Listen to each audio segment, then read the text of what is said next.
Vamos seguir falando sobre sanções econômicas, agora recebendo o advogado Sacha Calmon, especialista em direito tributário, que nos ajuda a entender as alternativas jurídicas que podem ajudar os exportadores brasileiros em meio ao tarifaço.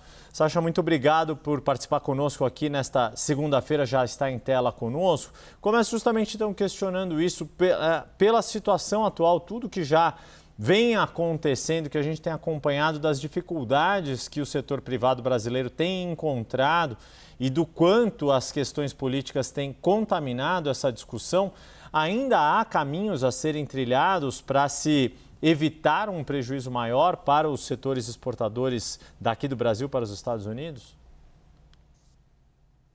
Bom, o que o Trump está fazendo, foi mais ou menos a política da Inglaterra em relação à Índia, dividir para reinar. Os BRICS são responsáveis por 33% das terras agricultáveis e 45%, 44% da produção mundial de bens e serviços. De tal maneira que a discussão que se põe é unilateralismo ou imperialismo econômico e, de outro lado, multilateralismo, de acordo com as próprias instituições que surgiram depois da Segunda Guerra Mundial, impostas pelos Estados Unidos. Quer dizer, o Trump está sendo anti-Estados Unidos, o país da livre iniciativa, da concorrência leal, da iniciativa privada, de repente se vira contra a própria Europa Ocidental, contra a Índia, contra a China, que lhe é o grande contraponto, e contra o Brasil, que é o maior país da América do Sul. De tal maneira que não há outro caminho, porque o outro caminho seria o da submissão. O nosso caminho é diversificar mercado, apertar os cintos e lutar como Winston Churchill lutou com a sua ilha contra a hegemonia nazista de Hitler e de Mussolini. Esse tarifaço... Pode continuar. Esse tarifaço não é uma chantagem, é um ato de desespero de uma época que está passando. Quer dizer, o mundo hoje tem países com população de 1 bilhão e 500 milhões de habitantes.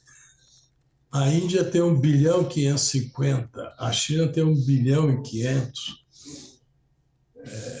Vem a Rússia com os cazaques, o Cazaquistão, a Bielorrússia, acrescenta mais 180 mil, o Brasil tem 206, 210 milhões.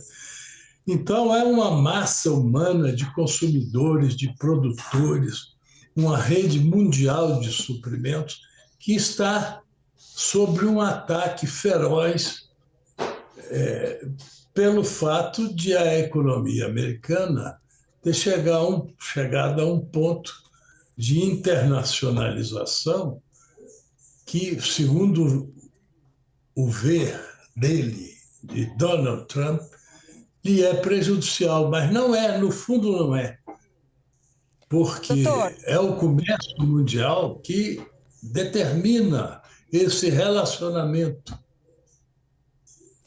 Doutor Sacha, deixa eu pegar desse ponto que o senhor coloca, né, sobre o comércio mundial, que eu gostaria de saber o seguinte: sob o ponto de vista tributário, a gente vê o presidente dos Estados Unidos, Donald Trump, tarifando todo mundo e alguns grandes exportadores para os Estados Unidos de produtos muito estratégicos, muito específicos, como o nosso café, por exemplo, o quanto, no seu entendimento dessas décadas de exercício como tributarista, o quanto é possível Donald Trump se manter essa política de tarifas lá em cima para preços, para produtos bem específicos, doutor Sacha?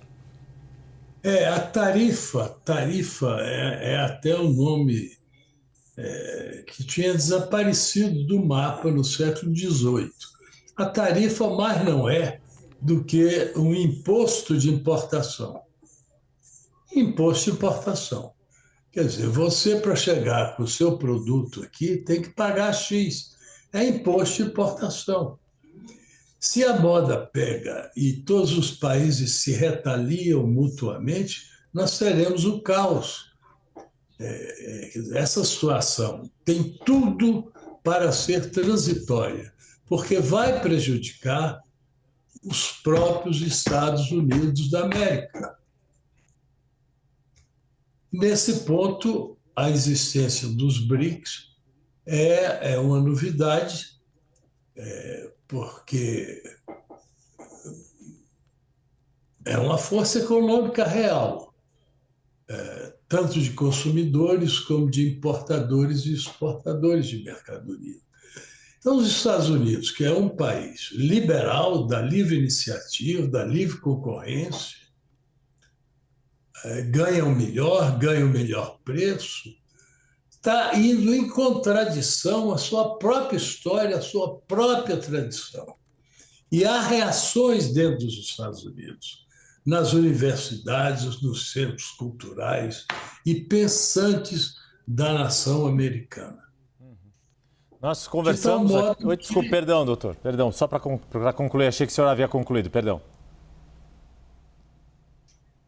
Há reações dentro dos Estados Unidos por parte de agentes econômicos americanos que são autônomos, não dependem de governo. Os Estados Unidos é o país da livre iniciativa, da concorrência, leal. Enfim, ele rompeu com todos os princípios econômicos e políticos que têm sustentado o discurso dos Estados Unidos do mundo, inclusive contra aliados tradicionais como o Japão, como a União Europeia. Eu acho altamente inconsequente e as consequências estão vindo, estão começando a ocorrer nos próprios Estados Unidos. Eu tenho ouvido muitas críticas de nomes renomados dentro dos Estados Unidos a esse tipo de política. De tal maneira que nós temos que manter, de um lado, a nossa soberania e diversificar nossos mercados. Nós aumentamos as exportações para a Argentina, México e outros países em 48%, quase 50% nesse período de obstrução do Trump. Quer dizer, nós ainda temos superávit na balança comercial, apesar de todo esse bloqueio de 50%. Quer dizer, o Brasil não é tão frágil como Donald Trump pensou. Nós conversamos com Sacha Calmon, advogado tributarista, a respeito deste contexto do tarifaço de Donald Trump e como o Brasil tem reagido a exemplo aí deste aumento da pauta exportadora a despeito do atual contexto. Doutor Sacha, muito obrigado mais uma vez, uma boa semana para o senhor.